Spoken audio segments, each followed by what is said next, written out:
condense this because I'm a huge slut for a metaphor, and I just go on tangents and then it gets away from me the point I'm trying to make. So let's just get right into it.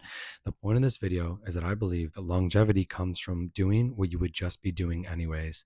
I think that is the most surefire, smooth, fulfilling, and enjoyable path to success, whatever success may be to you.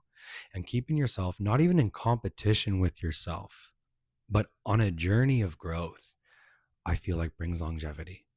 You know what I'm saying? Like, I think that's when you look at how other people are doing what you're trying to do from a place of curiosity and from a place of how did they do it? Not because you're pocket watching, but because you're like, I want to improve. So for my example, for myself would be the piano. And when I'm watching people play the piano, right now I'm trying to strengthen my left hand. I'm watching their left hand, not to be like, am I better than them? And am I worse than them? It's more like, what can I learn from them right now? You see what I'm saying? And to keep yourself, again, not really in competition with yourself, but running a relay race where every day when you go to sleep, you're passing the baton to the next day. I just want every today to be the pro max version of yesterday, and then repeat and then repeat and then repeat. I want to look at yesterday as having the 2 lens iPhone, and I want today to have the 3 lenses and the orange body on it. It's just that simple. And by the end of the day, I get to be like, wow, I really killed it. And then my iPhone regresses into 2 lenses, or the iPhone Air, God forbid. And then the next day we go to the Pro Max again. It's just that simple. And it's not leaving things off to tomorrow. It's referencing yesterday and saying, okay, what can I do with that? What did I learn? What's the cool stuff? Where can I take it? A good example is my dad crashed his motorcycle years ago. Years ago, my dad crashed his motorcycle. And he's had like every type of motorcycle. This man is a motorcyclist through and through, right? And he crashed it. It just like sideswept under him. He hit the mat, road burn or street burn, or I don't know what it was called. Just bad, bad on the left side. So the doctor said, looked at him, bad. And the next day, he's in the garage fixing his motorcycle. Because although his shoulder was not ready to be holding that handlebar, he was like, no, like this is what I do. Every Saturday morning, every Sunday morning, I was going to say PA day, every like national holiday, he's up in the morning, he's riding his motorcycle. And he's not giving up on that just because the handlebar is bent or there's like scratches on the tank or whatever it was. I don't know. But the point was my dad was more worried about the damage to the motorcycle than himself, which is kind of nuts, but I know where I get it from. Because the other day I got home from work, it was 3 a.m. and I sat down at the piano and I was so tired that I was bargaining with my brain because I had one eye open while I was playing. I was like, okay, because my eyes were stinging. 3 in the morning. I'm exhausted, but I still had to play. I just had to. I've been thinking about it all day. So it's like, okay, if I can't keep both eyes open, and I'm not really good at playing with both eyes closed, also you run the risk of falling asleep. What if I just like close one and I alternate? That's the same thing to me as him fixing his motorcycle after crashing it. You know what I'm saying? It's whatever you naturally do, you will find success in. And I feel like, not to get all High School Musical about it, but Troy was never going to be, was it quarterback? No, it was basketball. He was never going to be an all-star basketball player because he wanted to be in theater. You know what I'm saying?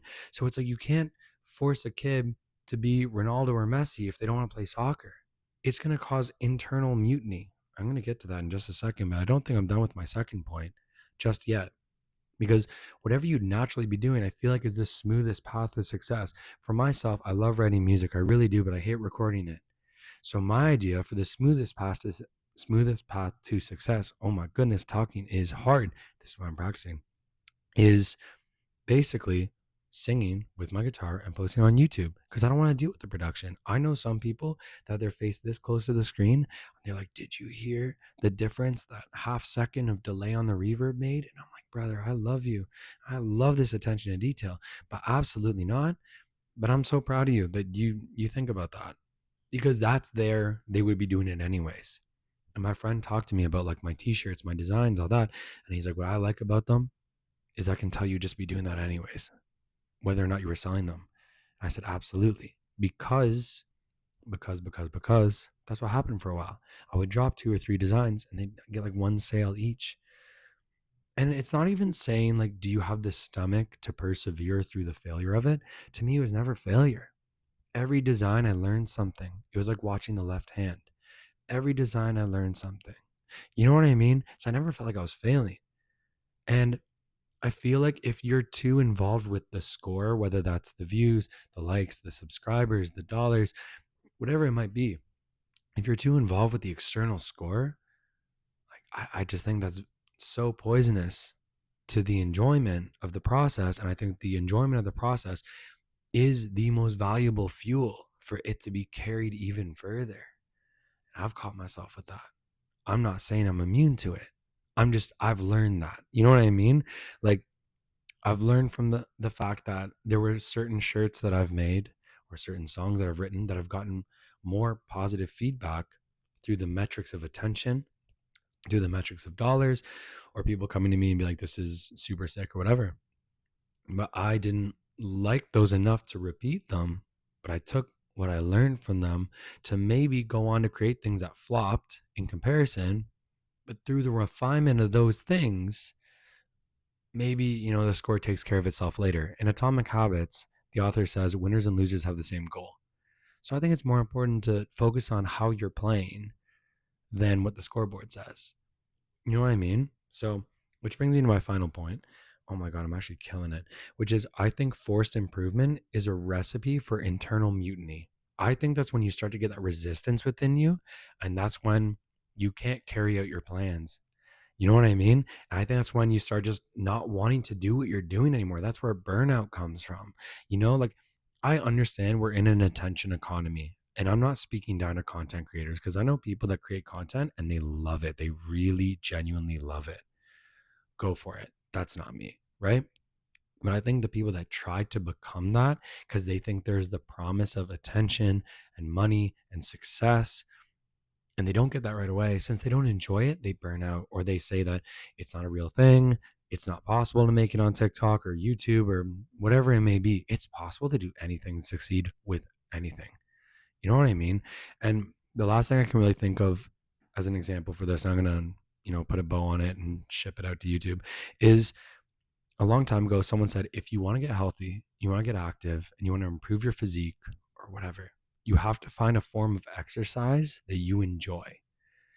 That simple. You have to enjoy it because, again, the most valuable fuel is enjoyment. It's the most longevity. So there's a lot of people that might think, okay, I have to lose weight. I have to do this and that, the other. I'm going to go to the hottest yoga room, the hottest Pilates room. I'm going to go running in a heat wave. You're going to burn out. You're going to get heat stroke. You're going to hate it. It's going to be such a negative experience. Or maybe you end up drenched in sweat. You're like, oh, I love this. Whereas if you find a form of exercise you like, what if you just like going on walks? What if you just love doing like push-ups and chin-ups and all that? You'd probably get further doing what you like doing, even if it's not the most immediate sudden results. Like, obviously doing hot classes for a week is going to change your body more than going on walks for a week, probably. What if after a week you're like, yo, this is exhausting, I can't do this anymore? But the walks you can maintain for 6 months. 6 months later, option one, you have a week of exercise, burnout, just like a sour taste in your mouth for the whole experience. And then maybe you have less of an open mind to trying things. You know what I mean? Whereas with the walking, maybe you expand on the walking as you go. Walking turns into jogging, turns into running, turns into yoga in the park. Boom. And then maybe you find your way back to the hot room doing that once a week. You get what I'm saying? Internal mutiny. I think enjoyment is the most important fuel for whatever you're trying to do. I think that's a solid place to end this. I'm kind of getting better at this and killing it.